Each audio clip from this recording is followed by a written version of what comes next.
الزمالك محتاج بالظبط 4 صفقات، لو خلصهم السكواد بتاعه هيبقى محترم. 4 صفقات بالظبط دول اللي لازم يخلصوا. باك يمين مع عمر جابر، محتاج حامد حمدان لازم تجيبه نص ملعب، لازم يبقى حامد حمدان موجود. محتاج وينج يمين جامد مكان اللاعب الفرنسي، ومحتاج راس حربة افريقي جامد سوبر.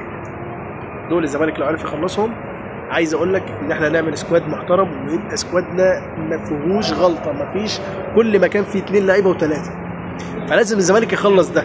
طيب مين اللي قدامي لو هنرشح؟ احنا قلنا حامد حمدان في نص الملعب.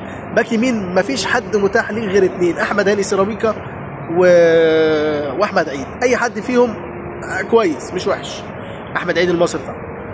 في حد تاني؟ طيب مين بقى في الوينج رايت؟